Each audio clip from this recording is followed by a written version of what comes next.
Welcome to the pilot episode of the Puck and Pod. In today's episode, we're going to discuss the NHL off-season trades and signings, the Paris Olympics and its controversies, and our top 5 movies of all time. It's the Puck and Pod. Let's puck and go.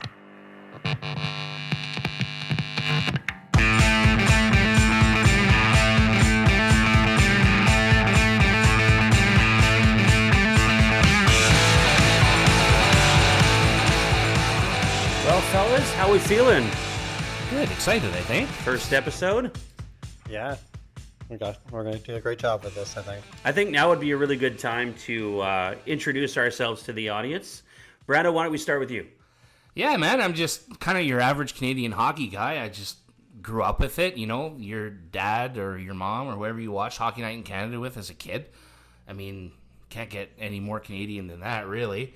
And then it's just like you started to learn the game and understand the game, and of course being a teenager, you know, you want to see all the fights and the hits and stuff like that, so kind of that old school mentality, and just really started to follow the game as a teenager. And I mean, you get in with, you know, junior A hockey team here. You volunteered with them for years, which I did. It was so much fun. You got to do some other things with, you know, like BC hockey and all sorts of stuff like that. You know, be involved with NHL alumni games and even like a World Junior Exhibition game been a part of too. So like I would just say hockey kind of runs in my blood, you know. Diehard Leafs fan on the West Coast. Like, you know, please don't shoot me. I'm sorry. I really am. But I mean, other than hockey and I mean sports in general, I really like baseball too, of course. But just movies, man. Passion for movies. And I just always have I always think back to when you're a kid, you know, in the afternoon on a Friday, you're in high school, your dad picks you up, you go to the movie store, you spend 2 hours looking at movies, and, you know, you get maybe a new release, maybe a game if you're lucky, if your dad's in a good mood. You know, mom's at home getting appies ready for the night, and you sit as a family, you watch your movie, and then, of course, you'd rented your other 5 movies for the weekend, you know, and then you blow through 4 of them in the first night, and then what do I do for the rest of the 2 days? And yeah, I mean, other than that, man, a beautiful wife, just about a 6-year-old pup that we love and adore, and Not so much a pup anymore. Not He's so huge. much. No, he's huge. He's huge. He's puppy at heart, hopefully. Paul, how about yourself? Well, I am your typical Ontario man that's decided to make his way out to the West Coast here. I lived across Canada. I was born in Mississauga, Ontario, so I am a diehard Leafs fan. Was brought up by my dad that way. I'm sorry, fellas. Yeah, you know, You're outnumbered, pal.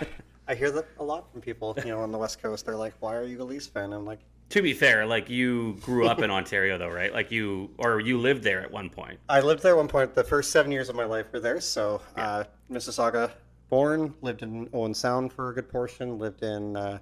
Brandon doesn't have an excuse. He's just a Leafs fan. He's a West Coaster who's a Leafs fan. We lived by a lake, actually, at one point, too, which we had a pool in the backyard. It was a great great place to be. And, yeah, I remember every Saturday, you know, throw on CBC, watch the Leafs game with my dad. So that passion definitely came through, especially when they were doing their run up till they got to the Kings in 92, 93, I believe it was.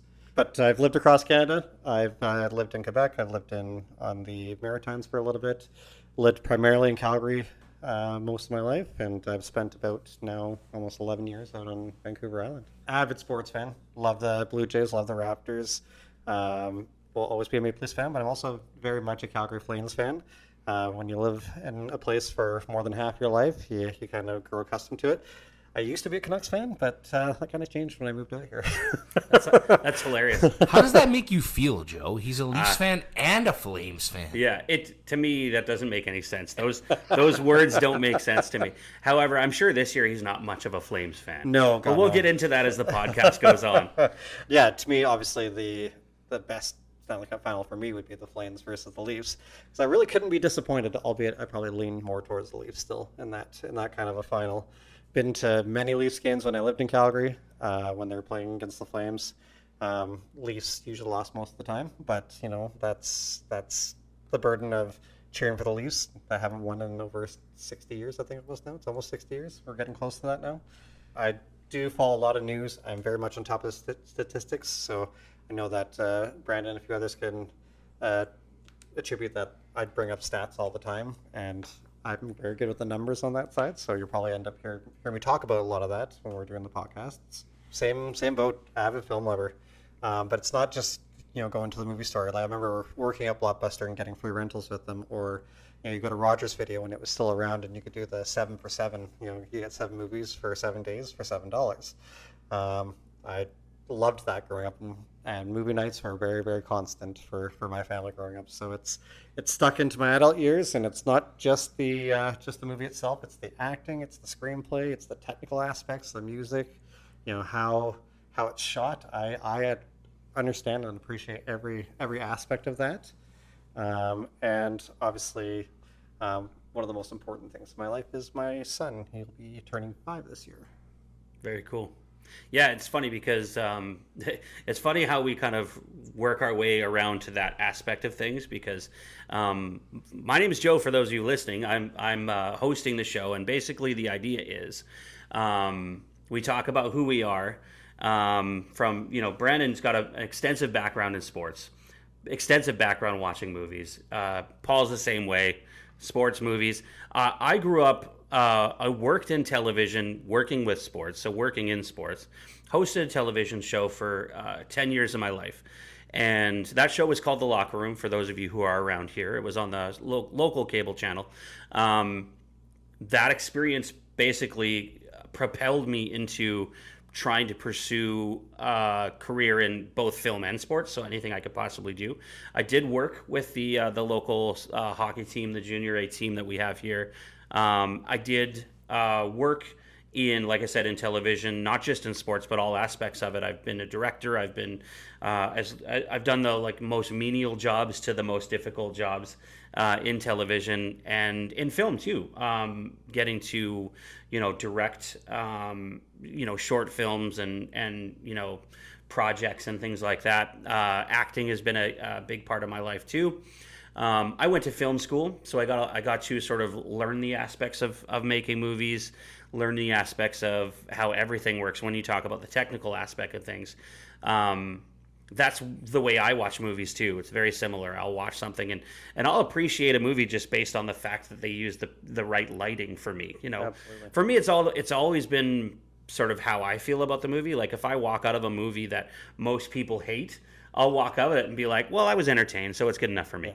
And I've had that happen to me my whole life. Even as a kid, I'll watch a movie and I'll be like, I loved that movie, but everyone's like, that was a terrible movie. So it's just, everybody has their own sort of experience with it, but that's kind of how I perceive, a movie. But yes, I'm growing up in BC, growing up on the island my whole life. I have grown up a Canucks fan. I remember back to 1994 vividly, very vividly, and the heartbreak that we experienced in Game 7 against the New York Rangers. It was literally a post by Lafayette. Nathan Lafayette hits a post. That pretty much cost us the game right there, right? So those experiences, they never go away with you. And I think that's the one thing that I think we can really bring to the table as sports fans is the emotional side of things. We're not just looking at the statistics of things, but we're also looking at how it makes us feel as fans. And I think back to being a 12-year-old kid watching, the Canucks lose that Stanley Cup final. And then, the riot that happened in Vancouver, how that made you feel. I lived in Vancouver in 2011 when they had the last riot, when they lost Game 7 to the Boston Bruins. So, yeah, I've grown up a diehard Canucks fan. I actually also grew up a Red Wings fan because I was a huge Steve Yzerman fan. So Steve Yzerman was my hero, my hockey hero. So I cheered for the Red Wings all the way up until he retired, and I still am a fan of his, even as a GM. I think he makes really intelligent moves. There are certain moves he makes where I'm like, I don't know about that, but that's the way it works, right? That's the way fandom works, and that's the way hockey works. So you're not always going to hit bangers, but in the end, it's exciting to talk about sports. It's exciting to talk about hockey, which I think most people will see is kind of our first and foremost favorite sport. But we will be talking about all sorts of different sports too: baseball, football, soccer, the Olympics, lots of different lots of different sports, lots of different movies. We all like different kinds of movies as well. So I'm looking forward to kind of bringing that to the table. All I got to say is, puck the Bruins. Yes. Speaking of the Bruins, like I said, and get pucked. They kind of screwed themselves, I think, with trading Linus Ullmark this offseason. They may have had the best goaltending tandem in the NHL 100%. up until this point. Like, Korpisalo was great when he played for the Kings, like 2 seasons ago, but he was not consistent last year. And I think they got a pretty underwhelming payment for Ullmark. Obviously, Swayman took the reins this year, but yeah, like how can you trade away that tandem? Maybe for the cap space, but if they hadn't run into the Florida wall, they probably would have gone to the finals. Again, that trade was Linus Ullmark went to the Ottawa Senators for Jonas Korpisalo, no retained salary, Mark Kastelic, which he was not very high on their prospect list, and their 2024 first round pick this year. What if you think about that from a Bruins perspective, though, or Bruins fans' perspective, so to speak, and you say, well, Linus Ullmark's kind of had an up and down career a little bit, some injury problems, not stellar numbers, basically average numbers. I mean, he's been on average teams, but then you look at Jeremy Swayman, who's coming in basically without any NHL experience the last couple of seasons and played as well as he has. Does that play into the way they make their decision? I mean, obviously we can't pretend to be a GM, but it's just interesting to think about it from maybe something that perspective and just seeing that, because obviously Ullmark's a little bit more established as far as gameplay, but how does that translate on the ice? Obviously they made their decision. I guess we'll see, but yeah, I think the same can be said for a lot of the moves that have happened this offseason, where you just kind of like, you look at it and on paper it looks really good, but you just never know until training camp happens to sort of really recognize a quality signing or even a bad quality signing. Oh, yeah, that's right. Or the other way, it looks really bad on paper. That's right. And ends up being fantastic. Yeah. If we're looking into trades, one you kind of still have to laugh about in the Atlantic Division is Tanner Jeannot. What Tampa gave up to get this guy, they got beans back for in the trade with Los Angeles this offseason. Just a 2024 fourth-round pick and a 2025 second-round pick for Jeannot. When they gave up, I think it was a first, a second, a third, and was it Cal Foot? Beans compared to what they paid for him. It's funny because, you almost wonder how they value the players before they make those trades. Like, is there a specific aspect where they're like, okay, this is what happened during the playoffs for this player, so this is now what he's worth. Do you know what I mean? Like, I think you can look at the value that Boston gave Zadorov and Lindholm based on their playoffs, right? True. I think if you were to base it on how they played at the end of the season, I think Lindholm would probably be more undervalued than what he was worth in the offseason because of his playoffs. Yeah, speaking back just a bit on the second for Jeannot, so we got the details here. It was when Tampa acquired him, it was Cal Foot. It was a 2025 top 10 protected first-round pick, a second-round selection in 2024, a third, fourth, and fifth-round selections in 2023. That is a boatload to give up for a player. They're not going to be at the next draft. No, that's a boatload to give draft. up. Let's stick with some trades here. I think that's kind of what we started with. I will keep going. The trades are the most exciting. They are definitely the most exciting, I find, as well. Riley Smith, traded to the Rangers from good old Kyle Dubas, former Leafs GM. Traded to the Rangers for a second and a fifth. Obviously, he wanted to open up some cap room and roster spots. Rucker McGroarty. McGroarty, yeah. Traded to Pittsburgh from Winnipeg for Brandon Yeager. So, and Yeager's supposed to be a decent prospect from what I read. I'm not sure how much of this is true, but what I read that he is supposed to be like a mini Nathan McKinnon in terms of the speed and the skill. So, I mean, having a guy like Nathan McKinnon on your team is like, that's a dream. I would kill to have Nathan McKinnon on my team. How about the trades that Utah made at the draft. Mind-blowing. Yeah. The hockey club, Utah. Yeah, the Utah Utah Hockey Club. That's Why you can't just come up with a name? Scary right sounding away. name. The Utah Hockey Club. Fear us. And they play in the Utah rink. Well, I think their rink actually has a name, if I remember correctly. I think it's called the Delta Center. Based on this offseason as well, I don't think we're ever going to see the Arizona Coyotes ever again. No, yeah, I think they're going to a good home actually in Utah. I know it's been Bettman's baby for over 30 years to try and get hockey to work in Arizona. But You know why, though, right? The reason behind it is because it's like the TV audience is like one of the largest in the United States. So they know that there's money to be made in Arizona. They just can't seem to get an owner to do it right. I think that's the problem. And I think a lot of people would agree based on that. they definitely, I think, the fact that they're moving from Arizona to Utah, they've done a lot to, I think, restructure their defense. I would put them top 10 probably defense now. You can get a guy like John Marino and Mikhail Sergachev for a couple picks. John Marino was just for pick 49 of this draft, and a second that was Edmonton's for 2025. And then if you're looking at the other trade for Sergachev, they gave it Connor Geeky. I believe he was pretty high. I think he was top 10, I think, in his draft. J.J. Moser, who's an upcoming defenseman who's been considered actually a really good two-way defender. A 2024 7th round pick and a 2025 second round pick for Mikhail Sergachev, who, in probably most people's opinion, was next to Hedman, probably their best defenseman in Tampa. So did not have to give up a first, albeit Connor Geeky is a first round pick prospect. Not bad. I agree. They did good for themselves. It's crazy how, in the draft, a trade like that Sergachev one will go down, and you'll just kind of be like, why, like, what? Because you just think, like, that's almost nothing to give up for a player like that. But that it's all about position, right? And Tampa was doing whatever they could to clear up that cap space to sign Jake Gensel, who they you. gave up a third for to get his rights. Yeah, right? Like, and there was even talk that Gensel wasn't going to sign with Tampa when that happened.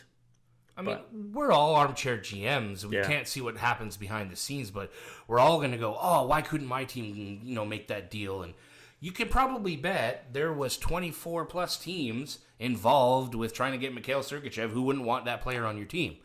And at the end of the day, of course, everybody's going to be like, oh, why couldn't I get that player on me? Who knows the factors? Cap space. Maybe he doesn't want to go to that. Doesn't team. want to go to that team.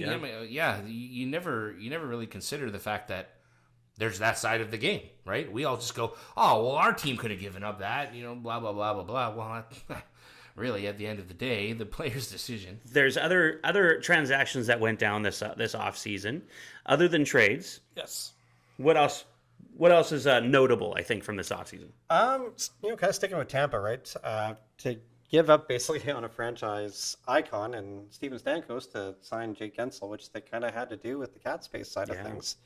That was huge. Stamkos, they kind of, I think, mistreated Stamkos through the entire year in regards to, he showed loyalty. He could have 8 years ago gone and signed with the Maple Leafs, but he showed loyalty and wanted to finish where he started, which he did. You would think they would have shown that same respect back. Yeah. For him to move on, like he did, and he went and signed with Nashville, along with John Marchessault and Brady Shea. That was a shocking, for me anyway, that was a shocking move on Tampa's part. I thought for sure they were going to sign him. When you look at players like Alex Ovechkin, for example, the guy is going to retire a Capital. There's no doubt in my mind. It just seems to me that you want that type of legacy. A team would want that type of legacy out of a player, and he's still got lots of value. 100%. So it just doesn't make sense to me for them. 4 years, $8 million a season kind of value to Nashville Predators. Yeah, 2/3 of the way through the season, he was doing interviews, and you could tell that he was not impressed. Yeah. There have been no negotiations. He basically came right out and said, I haven't even heard from the GM, and you could just see the body language, the shrugging of the shoulders, the shaking of the head. He's just like, no idea what's going to play out, and at this point, I don't even really care. Yeah. Which you got to know that's bridges had to have been burned. Totally. 100%. I mean, first overall, 2008. The guy's been nothing but a pro this entire league. He's faced a lot of adversity, still produced every year. I don't know. Yeah, it doesn't make any sense. It for any hockey fan, I think they would agree. Like, you don't treat a player of his caliber with that kind of disrespect, and let him move on like that. And it's not just him; it's the fans too. Because like the fans of the Lightning are looking at this and going like, you did him dirty. Like, you compare it to somebody, and I don't mean to throw the Leafs under the bus, but you look at somebody like John Tavares and the way he left the New York Islanders. The Islanders fans hated him for that because they thought you turned your back on us, basically. This is the opposite. This is the Lightning turning their back on him, right? The one thing I'll say that's probably evident and for context in that point, to your point, is that Tavares left basically just straight into free agency, whereas the Lightning publicly offered him like a lowball number. Yeah, 100%. And that's why I could see this is what you're worth to us. Yeah, so the fans at that point, however you want to define this, but a true hockey fan, a true Lightning fan would go, wow, he's worth way more than that. Yeah. Come on. I believe the Islanders and the San Jose Sharks during John Tavares' free agency were offering more than what the Leafs offered. He just wanted to go home. Yeah, he wanted to be a Leaf for sure. Yeah. Yeah, if we're looking at again, Nashville had, I think, one of the best 100%. off seasons. They might have overpaid for Brady Shea when you're paying $49 million over 7 years for a guy that's probably 4 or 5 defenseman. Yeah, I think one of the things about the Predators, as much as they definitely overpaid. Like, there's no doubt in my mind they overpaid for everybody that they got, including Stamkos. Because here's the thing, I think Stamkos would have taken a discount to stay in Tampa. Because it's Tampa and he wants to finish his career there, which is not going to happen anymore. But so they're going to overpay because they don't want anybody else to get him. They want to get him. But the other part of that is they're one of the oldest teams in the league now, with all the players that they signed. So you gotta hope that you're gonna stay healthy for the season if you want to go where you want to go. That's the risk when it comes to signing players like that, right? But they do have some good players. Did they do anything on defense, Paul, the Predators? Because they put themselves in a bit of a goaltending pickle now. Yeah, like obviously I said, Brady Shea was one of the big signings for them, being a defender. Probably the most notable was I'd say Brady Shea for the Predators. Going back to goaltending, they did sign UC Saros for 8 years, actually. They got him for quite a while. That was surprising. 8 years, 7.74 for Saros. They have a great trade chip now in Askarov, but if you're looking at Igor Shesterkin, he was one of those big prospects that became, like I said, Vezina winner. So Askarov has the same kind of value possibly in the future. Unknown yet. Very interesting. Yeah, it's exciting. Yeah, it's funny because there's a lot of rumors that Askarov wants out of Nashville. I think it's because of the fact that they signed Saros for so long. Because he wants his shot, right? He wants to be a number one goalie. Everybody's saying he's NHL ready. Yeah. If we're looking at transactions, you're talking about defense for Nashville, because we're kind of on them right now. They did subtract defensively. They traded Ryan McDonough back to Tampa. Right. That was before the Gensel signing, if I remember correctly. It was. Yeah. And again, not a gigantic return back. They only got a 2025 second and a 7th-round pick in 2024 for him, and a 4th-round pick going back to Tampa. Clearing cap space, obviously, and they signed Jonathan Marchessault as well. His was 5.5 over 5 years, or per year for 5 years. Really, stocked up pretty good. So just talking a lot about all these specific moves that we've had in the NHL, let's get down to specifics when it comes to our team. So Brandon, let's talk about the Leafs off season. What do you think so far about the off season they've had? Yeah, I mean, I'd like to really get into some details about the off season as far as the ins and the outs of the team. I'm actually kind of excited to hear what you guys have to say about some of the stuff after I just kind of outline what they did, but. I'll start with kind of the players that went out, and most of them were defensemen. Some trade deadline acquisitions like Joel Edmondson and Ilya Lyubushkin. They're definitely not coming back. TJ Brody, I would consider he was a long-time Leaf. I think he played for 5 seasons. Mm-hmm. And along with his former Calgary teammate, Mark Giordano. You can really debate about last season, his usage. I was really hoping that he'd get a lot more playing time. I don't think he played poorly. I mean, obviously his feet weren't there still, I mean, that's a subject for a different time. But solid player, solid pro, he always was. And I was stoked to get him in a Leafs uniform. And then, I don't know, it's tough. Tough exit, I would say, in my opinion, as a Leafs fan. From the outside looking in, I would agree with you on that. I think it's another situation where you got a guy who's from the area who wanted to play for the team. And I'm sure he's, sad that he doesn't get to play with him anymore. Yeah. The guy's 40 years old. He's an old man, says the 42-year-old. But he's an old man, but he still wants to play. Yeah, he does. Yeah. You have to have that much a decline. Obviously, he's an old man at that point, as you're mentioning. But and he kind of played to his contract value, the one they re-signed to the Leafs at that point. But it's amazing how just a few years can cause your decline to happen pretty quick. Another defenseman that left the team a lot earlier in the year, thank God, John Klingberg, number 3. What the hell was that? Anyway, out on forward, the Tyler Bertuzzi, obviously a hopeful for last season when they signed him in the offseason. He took a while to get going. He was a serviceable player. I thought he earned his contract by the end of the year, really. I think 5.5, I think is what it was. It wasn't looking necessarily that way for the first third, maybe even half of the year, but I think he ended up being an okay player for them in the end. I would have liked to have seen him come back, especially with the style of play they're trying to play now, but didn't work out, so that's okay. Noah Gregor, he was a PTO last year with the Leafs, and again, he looked good in camp. He earned a spot. He played for a while. I think he got injured for a little while, and then he came back and he didn't play well, and then he was basically healthy scratched for the last third of the year. Got into a couple of playoff games, but Ilya Samsonov in net. Obviously, he had some ups and downs as a Leaf in general, but definitely last year. More downs, I would say. More downs, yeah. He went through some mental health issues, and there was a bit of a contract impasse last year. And, when he came back, I actually thought he played pretty well. Mm-hmm. His style of goaltending, in my humble opinion, didn't suit their style of play. He was more of a Dominic Hasek, kind of all over the place athletic kind of guy. Rely on his athletics. Exactly. Jonathan Quick is very similar, right? Yep. And then, the other goaltender in their tandem, Joe Wall, well, he's more of like your Carey Price, goes into the butterfly, doesn't move, relies on his structure. Sound. Exactly. 2 very different types of goaltender, and both had very different seasons.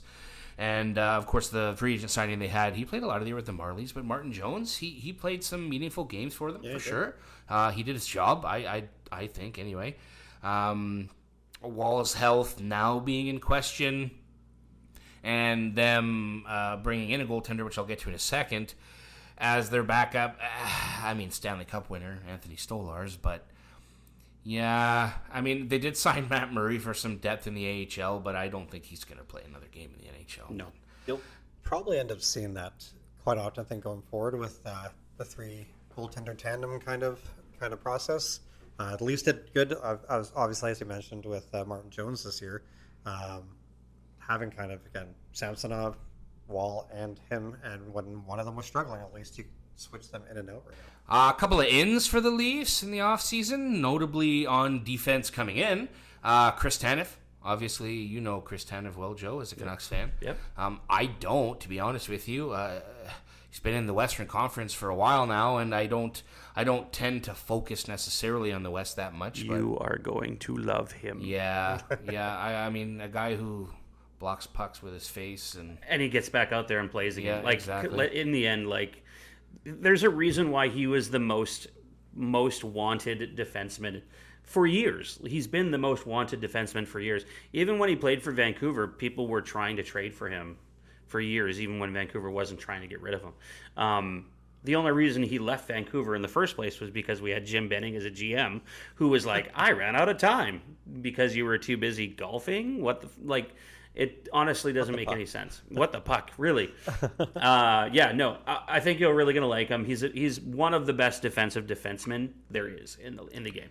He won't do much when it comes to transitioning the puck out of your zone, things like that. But you're really going to like him as a defensive defenseman. He'll do whatever it takes to stop the puck from getting to your net. So I'm a little worried about his foot speed, but at the same time, which I will talk about a little bit more in a second, is their style of play is going to change a little bit, so that may not be as important, especially when they have a guy, another signing they did in Oliver Ekman-Larsson, who can move the puck, who can move his feet, again, an ex-Canuck. So I think he's going to be a serviceable player, I hope, if he can put up 35, 40 points for what he's making. I think I'm okay with that. What do you think, Paul? What do you think about the OEL? Yeah, I was a bit concerned. Obviously, I haven't seen that what the Canucks had to pay him out for their buyout. But he had a very serviceable year in Florida. They won the Stanley Cup, so that's got to say something about his defensive play. So maybe slightly a bit of an overpayment. No, definitely. Yeah. I say that only for the fact that the guy's he's not who he used to be. Vancouver traded for him because of his past. He is a past Norris winner as well. But the fact of the matter is he's not the $8 million player that he was at one point.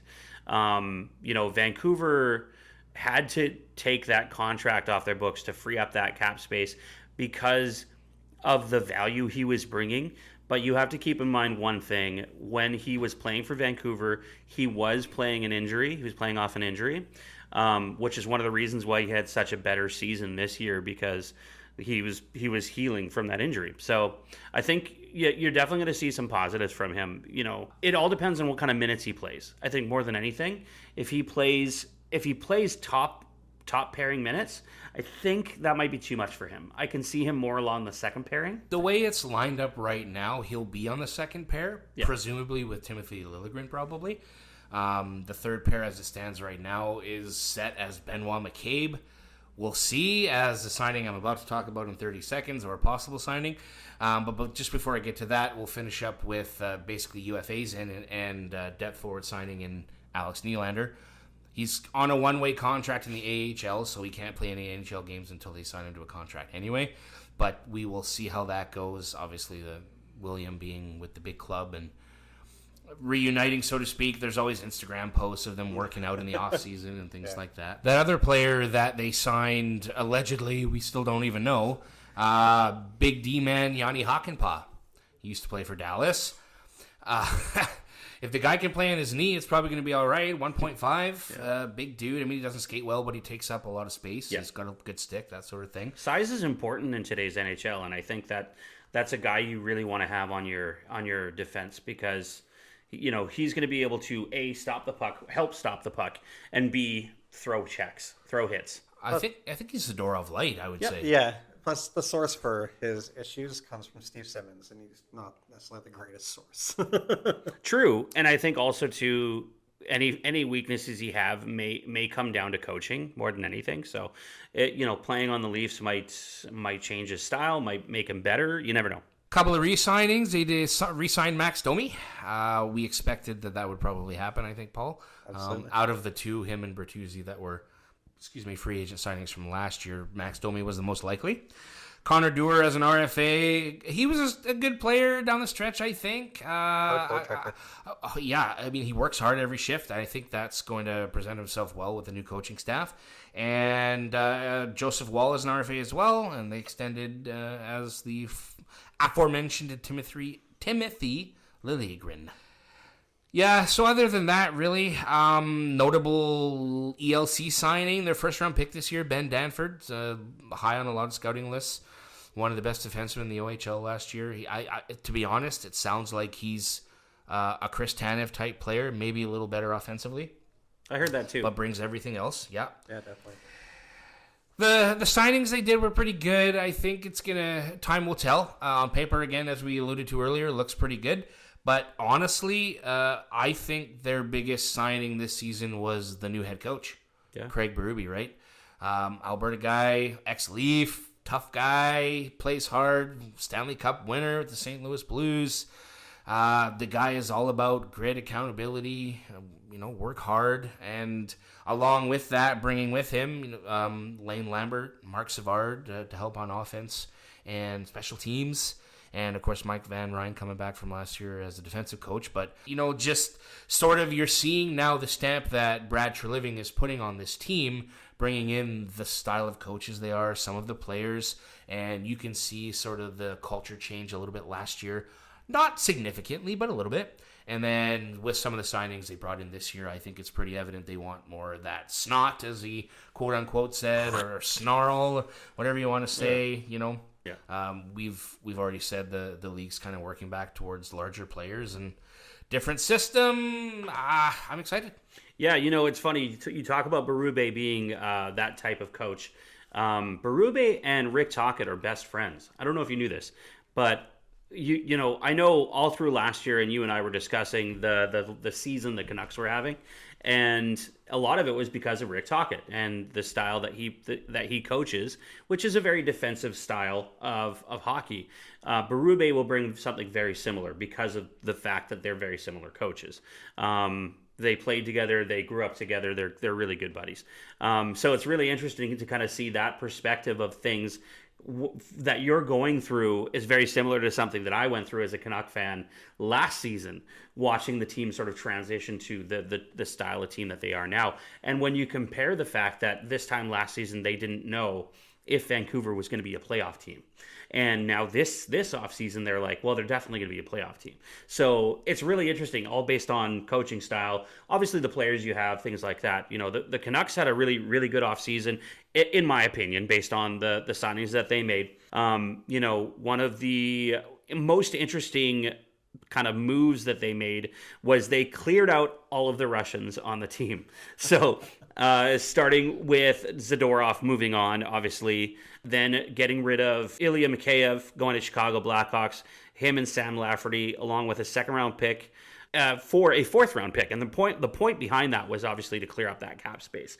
And it helped clear up a lot of cap space by not signing a big, huge player in the offseason, like for free agency. They were able to get about 6 players of really good value who are going to bring, defense and some offense too. When you look at a player like Jake DeBrusk, Danton Heinen, Kiefer Sherwood. I don't know if you guys are familiar with Kiefer Sherwood, but he played on Nashville last year, and he was the biggest problem for Vancouver in that series against Nashville. So having him on your team is only going to help elevate you more when it comes to the playoffs again next year. So as a Canuck fan, I'm super excited about that move. And then picking up defenseman like Vinny Desharnais, who's like a super tall defenseman. He's going to be physical when you need him to be. He is what I would consider a bottom pairing defenseman, and even possibly a 7th defenseman. But the depth there is going to be really important when it comes to playoff time. So that's really exciting for me. Daniel Sprong, who they picked up for under $1 million. Yeah. This is a guy who can jump up and down your lineup. I'm really excited because he could play on the 4th line. He could play on the 2nd line. It really depends on who he's paired with. A lot of people have him, already penciled in beside Pettersson for the speed and the hands, right? So, with the Canucks making the most recent trade, Vasily Podkolzin, the other Russian. So there's no other Russians on the team that I know of. Well, other than Sergei Gonchar, but that's a whole other story. But they actually just signed Sammy Blais to a PTO. He also signed an AHL contract, so he's going to play on the Abbey Canucks. But he can, by doing a PTO, he can earn a contract in the NHL as well. So even more depth for Vancouver this offseason. The big thing that they're really missing right now is they just need a decent puck moving defenseman, 2nd or 3rd pairing. Really, somebody who can move the puck. Because honestly, if you can do anything to separate Hughes and Hronek and have Hronek play on the 2nd pairing, then he's a puck-moving defenseman, and then you just have somebody who can play with, right, to make that the transitions work. So it's kind of exciting to see the offseason that our teams have had this year, and you kind of like for me, it's just a matter of, can they stay healthy? Can they utilize the depth properly so that somebody like Thatcher Demko can go into the playoffs and actually play? He only played one game in the playoffs this year. So for them to make it to the second round, game 7 of the second round, with their third string goalie, that's pretty impressive. So I'm looking forward to the season for sure. One thing that I am really looking forward to in the future is seeing some of the Canucks play in the Olympics, which could be, I don't know when. The NHL kind of teases us, making us think that like it's going to happen in the next Winter Olympics, but who knows? By 2 years from now, we might be going, okay, well, here's another Olympics where we don't have NHL players in there. But speaking of the Olympics, let's get into that topic. I think this was a really interesting, maybe controversial Olympics. What do you think, Paul? Yeah, I'd say there was lots going on, at least for Canada during the Olympics here. You know, some good things, some not so good things, maybe some controversial things. One of the things that was great for Canada actually this Summer Olympics in Paris there, it was their second highest gold medal count at a Summer Olympics since 1984 in Los Angeles. And that was, if I remember correctly, the 1984 Olympics was a boycotted Olympics. Yeah, actually, and this would, for a non-boycotted Olympics, it actually is their highest medal count, which tied them, or since Tokyo 2021 and Barcelona in 1992. Canada did have 9 gold, 7 silver, and 11 bronze during this. You have to give credit to, somebody very young and got to represent Canada in terms of being a flag bearer at the end of the Olympics, and that was Summer McIntosh. 17 years old, 3 Incredible. gold medals, yeah, 1 bronze. 17, not even so technically cool. a legal adult yet. Yeah, that's so cool. I think it's such a that's the one thing I love about the Olympics is it's such a respectable thing to watch somebody so young. It's basically set her up for years, as being the face of Canadian sports. 100%. You wouldn't necessarily think someone who still needs a signature on a permission slip Exactly. would produce so well. And Yeah. man, It's incredible. It was fun to watch. It was really fun to watch. All the different events that Canada won. It was really, really exciting to watch. Well, you can look at a guy like Andre DeGrasse. They won the gold medal in the men's 4x100 relay. Yeah. He actually didn't medal like he was expected to, and I think it was the 100-meter dash because he had a tweak, he said, in his hamstring. Yet was able to pull it through for us to get the gold medal. And Canada was not expected to win that. No, USA not at all. was the favorite, and they ended up getting disqualified, which was really incredible. It was very incredible. And, again, something that's positive and great about it is that he actually ties Penny Oleksiak as the most decorated Olympian of all time for Canada. Very cool. Yeah, we had quite a few guys here. We had Marco Arup. He earned a silver medal in the men's 800-meter, which, again, was his personal best and it was a new Canadian record. It's Canada's first medal in the 800-meter since Tokyo in 1964. Mm-hmm. We had Mo Ahmed, who finished 4th in men's 10,000-meter, which is actually Canada's best result in over a century in that category, in 100 years. There was a few different events this Summer Olympics where I felt like, and not that I felt like, but I knew that Canada had never achieved the status that they'd achieved in that specific event. Women's volleyball is a perfect example of that, right? Yeah, with actually the women's volleyball, it was their first appearance together as a team, actually, for this Olympics, and they were able to battle through, kind of the loser round, and they were able to make it to the semifinal, and then made it to the final, actually, too, which is a Canadian first, and were able to win the silver medal for 2 players that basically... Not only that, Canada had never won a medal in women's beach volleyball. Canada had never made the final in women's beach volleyball. And apparently in Olympic history, there has never been a third set in the final ever in Olympic women's beach volleyball. Yeah, it was awesome. I was cheering them on.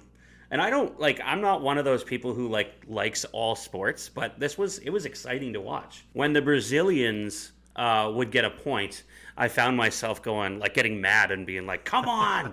And whenever Canada would get a point, I'd be like, let's go, getting excited because it was exciting. Canada was making history. So it was really exciting to to watch and kind of cheer that on. It reminded me of 2010 in Vancouver when Canada was winning medals in Vancouver. It was really exciting.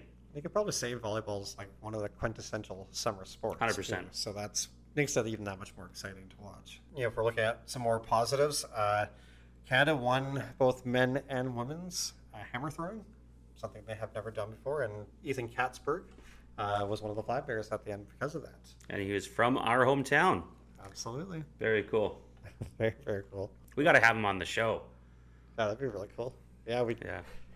Friends of the show. Call in his number. Ethan Katzberg, come join on the Puck and Podcast. Totally. Eleanor Harvey, she won the first ever Olympic medal in women's individual foil. Foil? For Canada. I might need more information on that. What's a foil? I usually put it on the pan before I cook chicken. Or on your head because you believe in controversies. It's fencing. Fencing. That's right. There was also somebody won gold silver or bronze in like taekwondo or judo or something like that. Yeah, that was Krista Deguchi. Yeah, it was actually the first gold medal of. It was gold. Okay. Yeah, it was Canada's first gold medal actually. Nice. at the Paris Olympics. Very cool. Yeah, first ever in judo. Canada did have a bit of a Cinderella story. Their rugby 7 squad, they made it all the way to the gold medal game. Coming into the tournament, they were expected to really go no further than 5th. They were ranked 5th. And they had never placed any higher than 3rd in any international tournament prior to the Paris 2024 games. So the fact that they made the gold medal game, they exceeded expectations. Let's talk a little bit. We could go through all of these medals, but it was definitely an exciting Olympics. Let's talk a little bit about the negatives of the Olympics this year, because there was a lot. There definitely was a lot. If you consider the fact that we are pretty into professional sports, so we like basketball, football, baseball. Canada's men's basketball team had some notable NBA players on it. We had Barrett on there, Shai Gilgeous Alexander. Zach Edey was on the team, who was just drafted actually in the most recent NBA draft. Dylan Brooks had a fantastic Olympics. Actually, he really stood out for us, but they weren't medal finalists. No, and Forbes expected them to be medal finalists. They lost it was to France, right? They lost to France. Yes. If they had beat France, they would have been able to play for the bronze, I believe, right? Yes. Yeah. And they didn't even do that. It's too bad. France did get a silver medal in that, though, so it was nice to see, especially the home country. It was. I hope if you're American and listening to this, like, I didn't want America to win because they've always been a powerhouse in basketball, and it was really exciting to see France kind of give them a challenge. But it was America's medal to lose, really, in the end. But Canada, part of their biggest problem throughout the entire tournament, they only shot 24% from beyond the arc. You gotta be able to sink those baskets. Those 3 points make a difference. Basketball these days, that's what it's about. Ask Steph Curry. Like, I can sink it from anywhere beyond the arc. It's really because of him that they won, that U.S. won, because he was sinking everything. Yeah, I couldn't believe it. Same with the women's basketball side. It was a little hard to watch sometimes. It had nothing to do with the fact that they're women.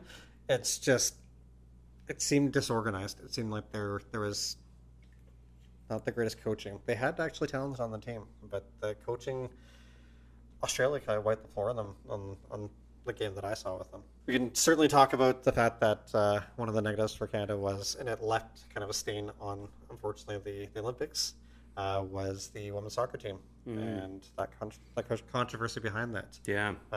What do you know about? Well, there's that amongst others. There was lots of different controversies in the Olympics this year. I'll specify this. That's the only one in my eyes where it affected Canada. It really made us look. It made us look bad because here's the thing. I know for a fact Canada wasn't the only team doing that, but in the end, it affects the whole team. So it's a coach that's using drones to I don't know if they're spying or what they're doing specifically, but in the end, a controversy is a controversy, and it does affect the whole team. The players are penalized 6 points. They probably make the medal round if they don't get penalized those 6 points. So it's too bad, but these are the controversies that we dealt with in the Olympics this year specifically, and among others, one of the big ones that they talk about, or that they have talked about, is the opening ceremonies. They had a situation where the opening ceremonies where they had this sort of Last Supper ceremony. The trans Last Supper. Yeah, it's like, it's funny in my eyes. I look at it like, okay, but I can see how somebody who is religious might be offended by that, and it's unfortunate. Any type of controversy in general is not a good thing, because it does create a stain on the event as a whole. People are supposed to be excited for the Olympics. For me, the biggest controversy of all, and this is my opinion, is the player for... It was a beach volleyball player for the men's. That's right. He was on the Netherlands team. He is a player, if you will, who was convicted of assaulting a 12-year-old British girl in 2016. Convicted, meaning he went to prison for this, and the IOC did not do anything to stop him from being able to play.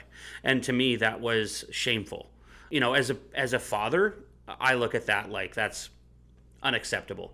I'm glad that their team didn't do anything in beach volleyball, didn't go far, and so that was probably the biggest controversy of all. When I compare some of the smaller controversies, the Algerian female boxer, who people were saying was a male, trans, all this stuff, it's complete crap. But yeah, there's definitely, that was, to me, the volleyball player was probably the biggest controversy in my eyes, looking at that and kind of going like, what is this? Considering it's the highest echelon of sports, that's not a good look for you. Not at all. But on a lighter note, Brendan, you're going to be talking more about the funnier moments in this Olympics. I thought of two that I wanted to talk about. I think most people probably would want to talk about if they paid attention to the Olympics. We can maybe call them the booby prize, if you will. Sure. I don't know, the best of the worst. And I came up with a couple of fun names just to talk about them. And let's go with, Ray Gun or Ray None would be one of the topics. If you're listening and you know what I'm talking about, stay listening. And I guess we'll call it Dickgate. Yes. I don't know. Anyway, breakdancing in the Olympics, fellas. Did you ever breakdance or get into it at all when you were younger? No. I mean, It was starting to kind of gain popularity again when I was in grade 7. So we're talking the year 2000, 1999-ish. Breakdancing came out, really became a thing in the 1980s. And my knowledge of it is that it came out in the 1980s. It was very, very popular in the 1980s, kind of died out, came back again in the late 90s, early 2000s, and then kind of died out again. Yeah. I didn't realize they were still doing it, that people were still doing it. Well, Rachel Gunn is definitely doing it, so to speak. Yeah. Or Ray Gunn, as she's known by. Australian breakdancer. Quite a bizarre performance, I would suggest. I'm no breakdancing expert by any means, but, I've done the worm a couple times in my day, and then had to sit on the couch for 2 weeks. But the kangaroo hop is what they're calling a portion of her dance. I don't know, taking a lot of heat from the breaking community, especially some of the well-known breakdancers that were in the Olympics, Rockefeller, Quickstep. I don't know who those people are, but from what I understand, they're pretty prestigious. And they spoke out pretty publicly saying how frustrating, insulting, and offensive that it was. And if you watch the clip of the video, it kind of just looks like she's flailing around a little bit, to be honest with you. Riding about on the floor. Yeah, and the controversy, if you wanted that, or just the attention that it got, some of the other breakdancers, especially the people who won medals, they say it kind of overshadowed and took away from the successes that some of them did have. Mm-hmm. Or have had in the past, whether it be at the Olympics or not. It's just, I don't know. It seemed very strange, kind of one of those what they called unbelievable performances. She got 0. She got a 0. Yeah. Man, how do you get a 0 if you're at the Olympics? Yeah. They felt that it was kind of a mockery, and I mean, and now they've already announced that it's not coming back in 2028.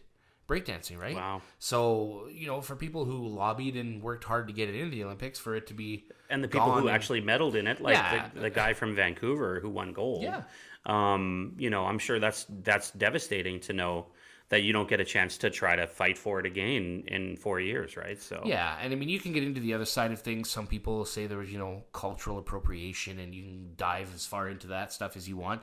But at the end of the day, a 0. yeah, I don't... Ray Nunn, really. Literally. Not Ray Gunn. literally, Dick Gate. yeah.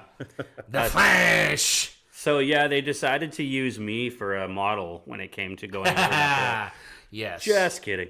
Absolutely. I don't think any of us can live up to that guy. Anthony Ammirati, the French pole vaulter who will never, ever have to ask for a date again. I Yeah. mean, good for him, I guess, Yeah, right? yeah.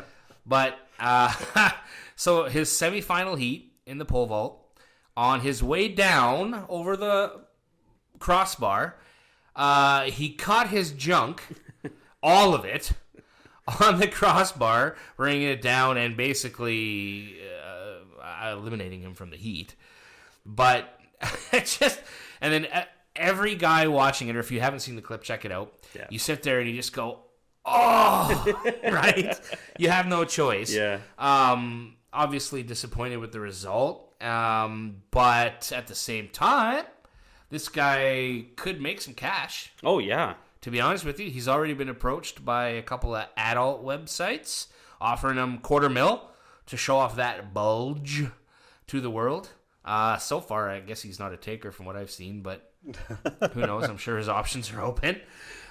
His Instagram blew up, I read. He had something like, I think it was like 25,000 followers before, and ballooned up to 170,000 followers, 149,000 women, of course. Mm-hmm. But I mean, at this point, do you ride the fame wave? Do you take the money? Do you just try to forget it happened? Honestly, here's the thing. If he needs to make money to, create a life for himself and still be able to practice and work on his craft as an Olympic athlete, I say all the better to him. If he wants to do it, go for it. Well, it's funny enough. Ammirati kind of commented on the fact that what happened to this package is that he stated in the video after that had happened that you create more buzz for your package than your performances. Well, I mean, if there's anything you can say from it, he's got a pretty large window of opportunity here.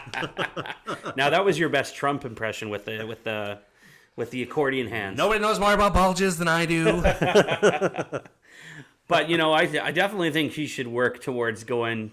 I think he should work toward, and I think this about a lot of very beautiful athletes in the Olympics. They should work their way towards doing some movies. Speaking of movies, one of the things we are going to be doing a lot of on this podcast is talking about movies, and why not start with our top 5 favorite movies of all time, and that could be any genre. What do you think, Brandon? I'm curious to see where this is going to go. I think I know you guys pretty well. And, I can think of some of the movies you talk about a lot or quote from or who your favorite actors are. But I'm curious to see where this is going to go. I'll start with my number 5. Okay. T2. Terminator 2, Judgment Day. Probably arguably if you subgenre it and go like action movies, that's probably maybe higher than 5. Right. But for me, I would say that's number 5. You get kind of the perfect balance of cheesiness, action at the time. The special effects were revolutionary. A lot of really cool stunts. I actually got to meet Arnold Schwarzenegger's stunt double Peter Kent. Yeah. At one of our in high school in CAP class. There was a little section on film and pop culture and stuff, and they had invited him, which was really cool to meet. And I think a classic movie, probably one of the best ever. Yeah, 100%. I agree. The Terminator movies in general, but specifically the first 2, really iconic movies for sure. 100%. Yeah. Going with my number 5, it's a dual pick on me on this one. It was the Avengers Infinity War as well as Endgame, because I feel that they do tie in together very well. It's like one long movie rather than 2. That's cheating, man. It basically just means he couldn't pick number 5.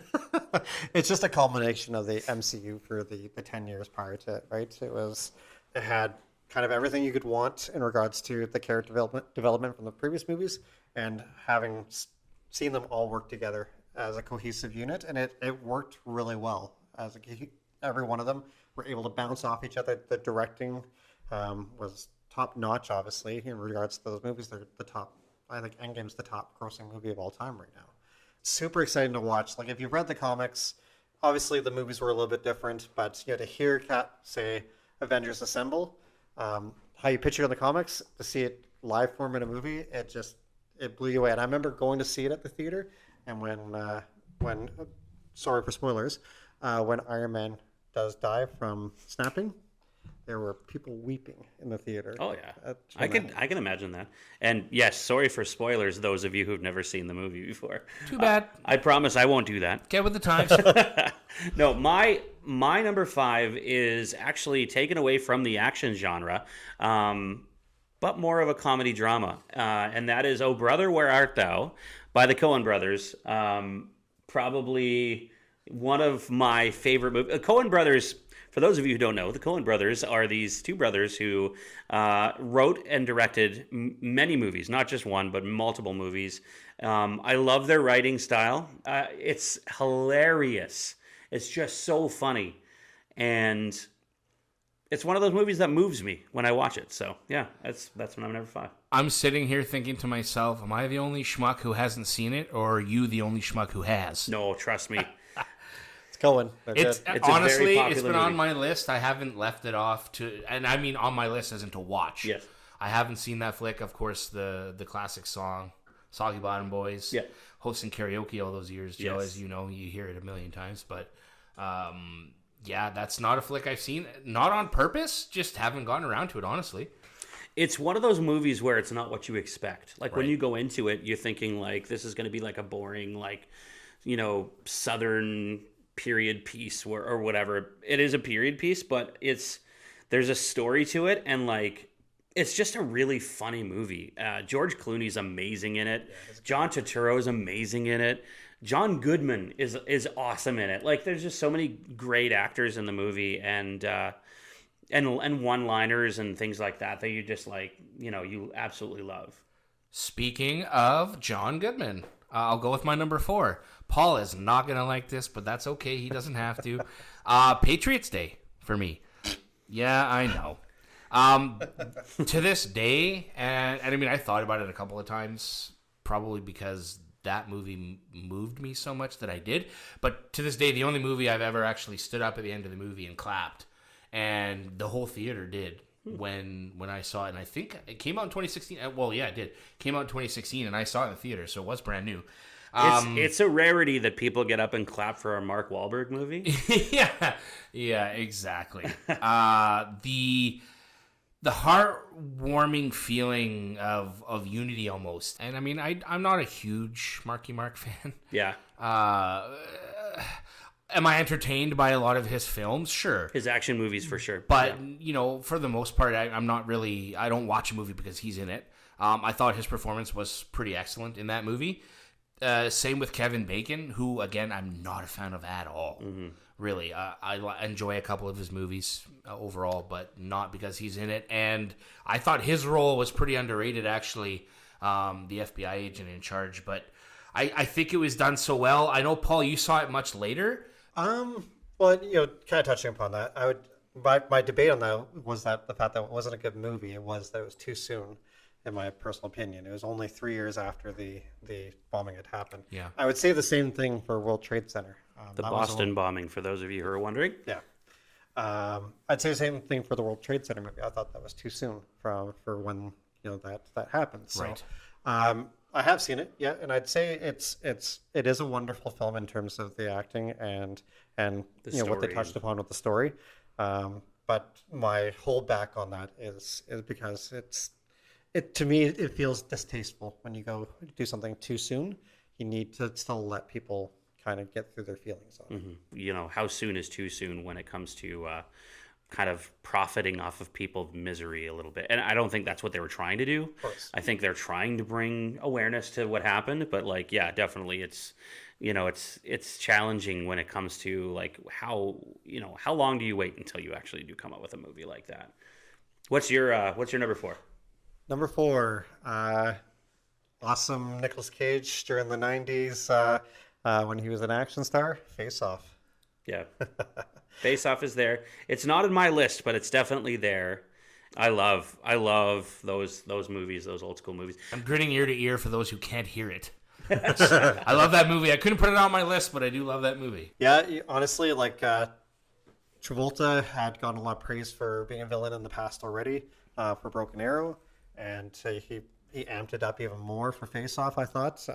Nicolas Cage was getting noticed, obviously, for his kind of hero roles in action movies like Con Air and Gone in 60 Seconds and The Rock. The Rock. Yeah. Like it was action all the way through. The story was actually quite engaging, and you felt for his character becoming Castor Troy, Sean Archer becoming Castor Troy, and then vice versa. You could feel the emotions and the intensity on both sides of it. I'll give the edge to Travolta on that. If you're specifically talking about the personality switch, just the way he played Sean Archer as Castor. I mean, it's a kind of a mind screw around, but you just think back to some of the quotes from that movie and you just replay them in your head, right? And just how important they were and how much you see the transition. Honestly, one of the ones that like rings in my head ever from remembering from that movie, it's just one word. It's when Nicolas Cage shoots Archer with the spear gun. It's like die, and just that line. Paul's best acting moments just now, by the way. My number 4 goes to, and I doubt you've heard of it before. Really? I'm pretty sure you've heard of it before, but I doubt you've heard of it before. This is an Adam Sandler movie, believe it or not, and it's called Punch Drunk Love. Oh yeah, totally. That was sarcasm. I have heard of that movie, Punch but Drunk I haven't Love, seen it. probably Adam Sandler's best movie, and I mean that on an acting level. He plays a character. Consider him to be like somebody who's got autism. Not good when it comes to speaking with people. Like he's a very like self-preserved person, but he explodes with anger when things don't go his way.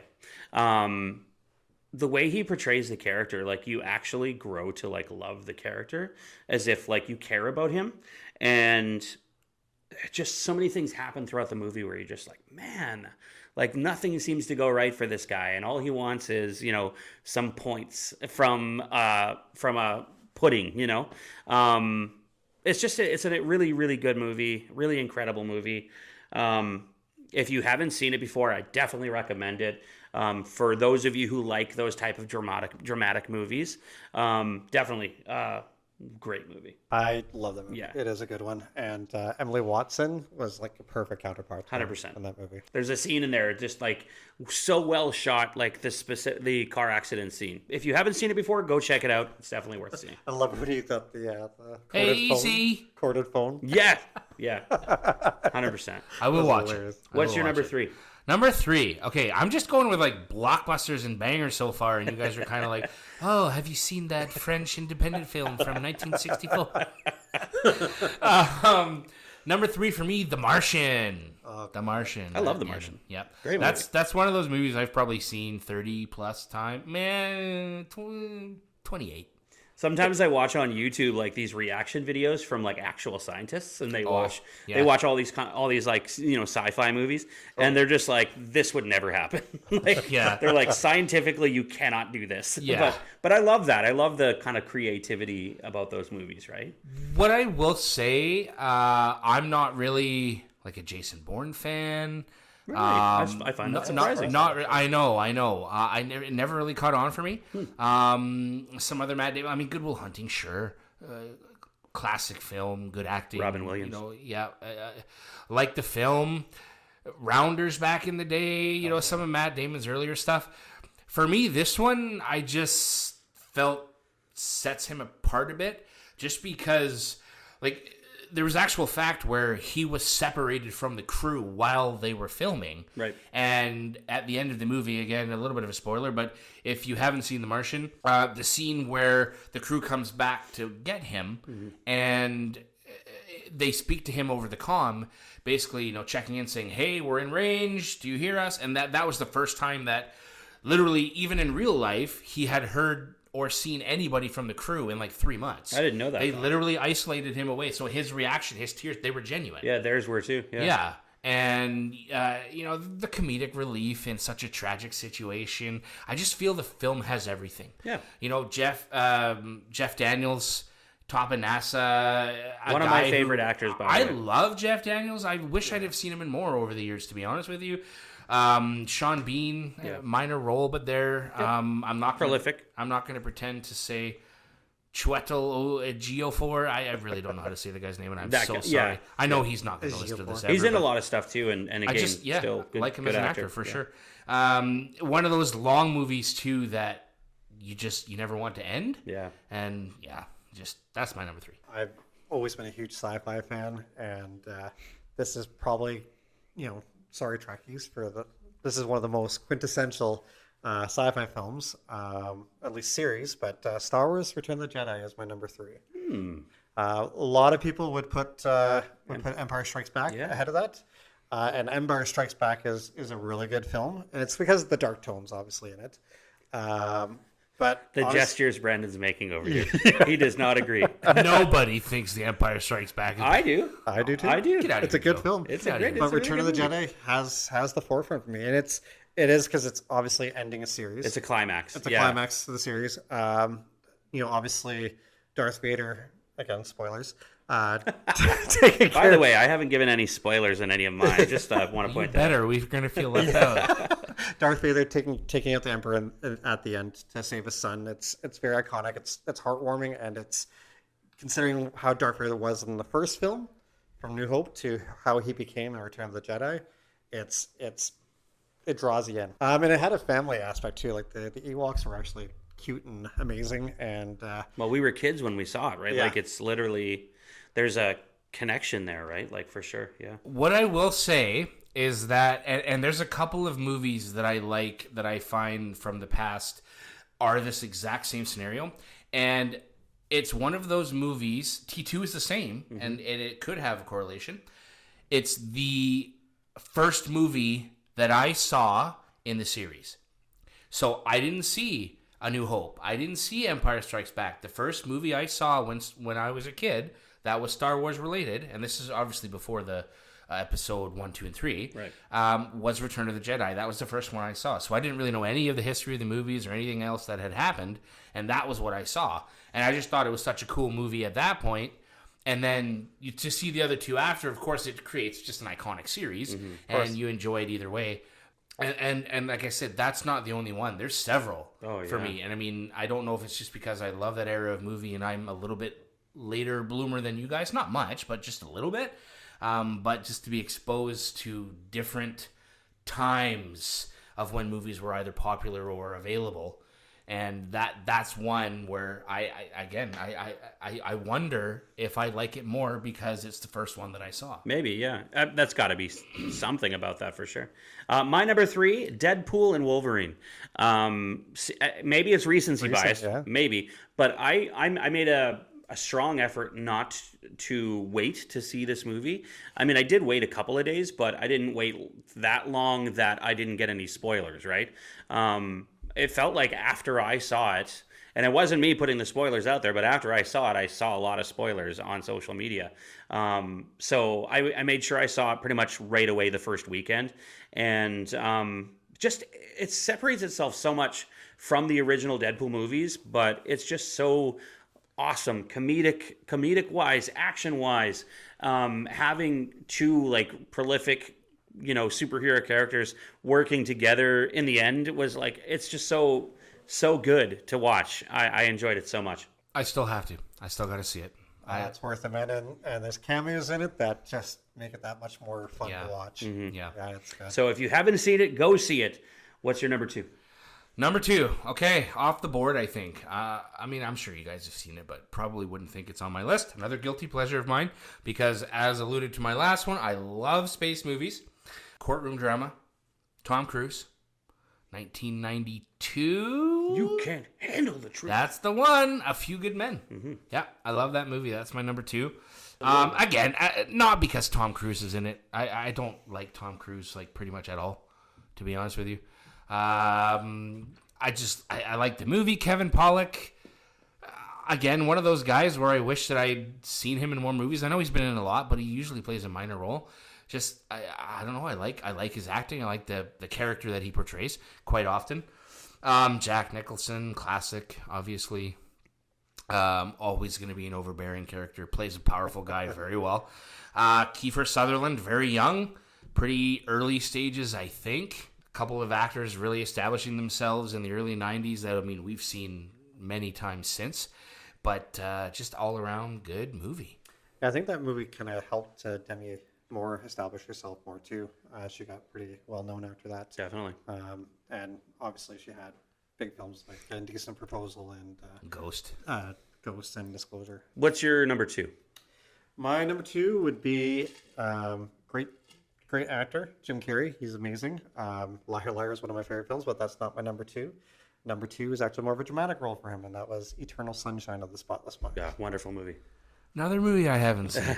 Well, because it doesn't have exploding cars, and I'm just kidding. No. No, it's literally like, it's very similar to Punch Drunk Love, where a comedian is really testing his dramatic acting skills. Jim Carrey's a really great dramatic actor. It's really easy to sort of fall in and relate to the characters he plays. Yeah, that movie's wonderful. It's a bit of a mind screw, as you would say. But it's like, in the end, it's definitely a wonderful movie. It's funny you mentioned that too, because my number 1's kind of a mind screw kind of movie as well. But I won't go into that just yet. But it's cool how Eternal Sunshine of the Spotless Mind works, because it's all taking place in his mind, and its memories being erased, but you're experiencing it from the character's perspective. Yeah, that his really memories well are being erased. And then the supporting characters each have individual stories that are kind of interesting about them, and how that correlates into, again, how Jim Carrey got associated with these people, to the character in the movie to get his memories erased, and then how everything still ties together in the end, that he still ends up with the person that he erased his memories with. My number 2 is a fan favorite. A lot of people will consider this their number 1. Shawshank Redemption. It is very well known as one of the most favorite movies in a lot of people's hearts. And I mean, there's a lot of reasons why. But if you have not seen this movie, I recommend you watch this. You sit down and watch this movie.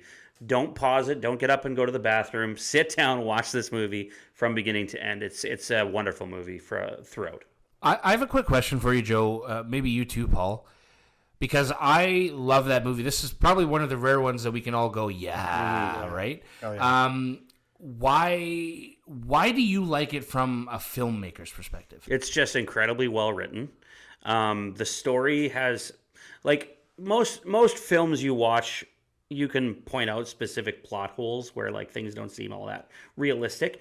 But the way that the story plays out, the fact that it's being told from the perspective of Red, the fact that we are learning who these characters are from his perspective, it kind of adds a new sort of thought to how you watch the movie. So you have to watch it again to figure it out.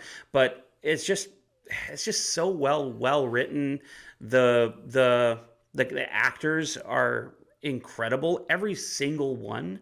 Like, there isn't an actor in that movie where I'm just like, nah, they could have done that with somebody else. It's just so well done.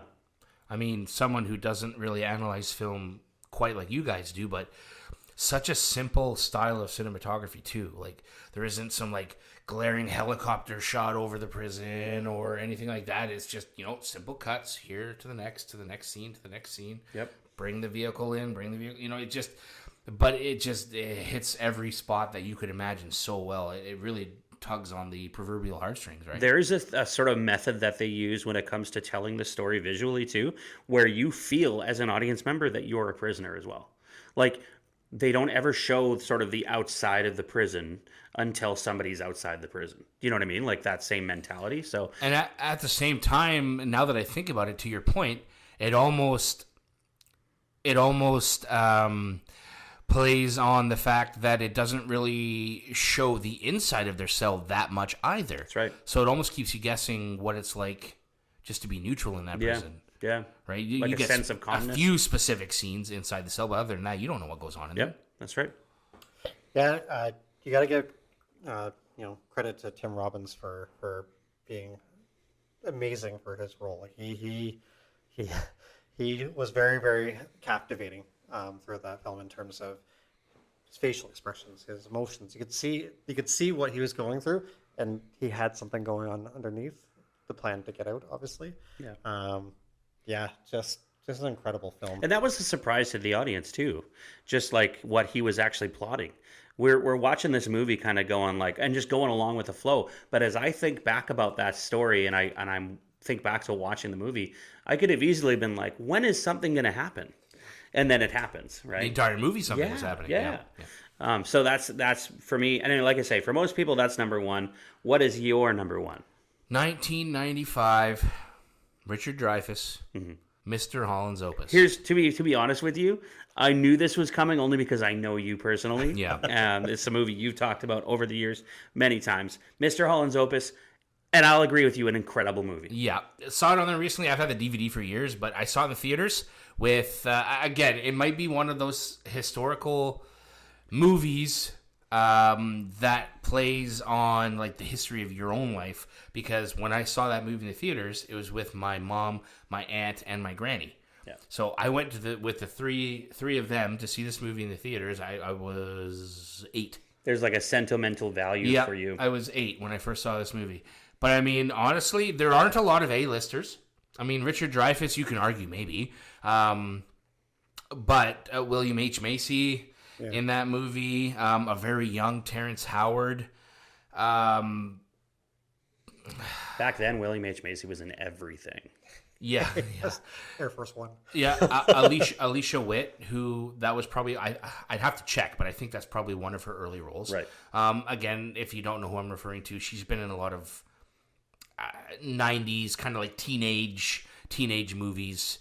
Urban Legend was another one she was in, things like that. Yeah. But basically, the reason I like the movie, history, of course. Love historical movies and how accurate they are or can be. But basically profiles a musician, a piano player who would travel around playing gigs and ends up kind of in a fallback position, what he called it or referred to many times in the movie in the 60s, which was teaching. Yeah. And he became a music teacher at a high school. And it basically just takes him through his career and the experiences he has, the people he touches, the students he touches, the tragedy that he sees. It profiles historical events like Watergate, Vietnam, the rise of disco, the successes he sees, the tragedies he sees, the hard times that he overcomes in his career and his personal life. I won't give any more away if you haven't seen it. Yeah. But serious implications in his personal life. And really, for me, I think the best part about it is that it's based on a true story. Yeah. I remember watching that as a kid and crying during the scene at the end. To this day, every time. Yeah. When he's on stage like that, that was beautiful. I won't spoil it. So. What's your number 2, Paul? Number one. I mean, sorry, I already know what your number 2 is. This movie, to me, encapsulates everything I'd want in a film. Funny enough, I know that Brandon's brother would bug me because I talk about this movie all the time. When this movie came out, it was 2010. I probably saw it in the theater about 7 times because it was just so captivating to me. And I learned something new every time I watched the movie. The movie is Inception. Dumb and Dumber 2? Yeah. Inception. 7 times in the theaters? 7 There's times. $490 you'll never get back. Yeah, really. Well, back then it was a little cheaper. That was worth every penny. Yeah. That movie, just the uniqueness of the idea. I'd never seen something that kind of. I'd seen movies that had done with dreams and inside the mind, but not to that extent where you had full control of what was going on in the mind. And the premise of trying to not necessarily steal memories like they had, like the main characters had done in the past, but to try and implant a memory into somebody, and how deep you'd have to go into somebody to do that through dreams was captivating. Very fascinating storyline, for sure. Yeah, and acting was great. You know, Ellen Page, obviously not Elliot Page, but Ellen Page was amazing in that. Leo DiCaprio, one of his top films in my opinion. Christopher Nolan, the director. I am surprised he didn't win Best Picture, but I'm also not so surprised because it was King's Speech that won that year. And that's based on a true story, and it was very well done as well. Just not my number one. Joseph Gordon-Levitt. Yeah. Yeah, JGL was amazing in that. And that hallway scene is one of my absolute favorites. JGL. I'm laughing at the acronym. That's quick, too. Yeah. That hallway scene was one of my absolute favorite scenes in the movie ever. It was really well done, and it was the first of its kind. Like, a lot of people have, like, used it since. But, yeah, definitely cool. Just comedy, romance, visually captivating. A complete story for a movie. Sometimes you don't see that in a movie. That movie to me was a complete story. It still had a bit of a could have gone on after at the end with the thimble spinning. I thought it was an amazing film. So my number one for you guys will be very obvious because you guys know me personally, but for the audience, they're going to be like, huh? Take us home, Joe. Take us home. My number one is an Arnold Schwarzenegger movie. It is called Commando. And the reason why it is my number one is because it's one of those movies that I've been able to watch over and over and over and over again ever since I was a small child. It's full of one-liners, the best one-liners out of any movie you'll ever see. Literally, "Let off some steam, Bennett," is probably the best line after throwing a pipe into somebody with steam coming out of it that you could ever use. The best line. So if you have not seen the movie Commando, I fully recommend going to see it. You're going to say this guy is nuts for recommending this movie because it's cheesy as all hell. But I promise you, if you're into Schwarzenegger movies and you've never seen this movie, 100% go and see this movie. It is so fun to watch. It's bad. I will 100% agree. It's bad on a filmmaking aspect, but it makes you feel good watching it. Do you think that we can do an entire episode of just cheesy movies? 100% we could. And I'll even choose ones that aren't Commando. Like there's a million other Schwarzenegger movies, Stallone movies, Van Damme movies that I could totally include in that. So yeah, we'll definitely have to get into that in another episode. You gotta love how accurate he is by shooting his gun down by his head. Yeah. He's able to get them every time. To be fair, like every other action movie did the same exact thing. True. Cigar hanging out the side Exactly. of his mouth. Yeah. War paint. It's all good. It's all good. So that's my number one. When we come back next time, we're going to talk a little bit more about hockey, talk a little bit more about maybe some other sports. Baseball. This is the summertime. Baseball season is in effect. So make sure you guys come back and join us again for another episode of the Puck and Pod. My name is Joe. My name is Brandon. My name is Paul. We will see you guys on the next one.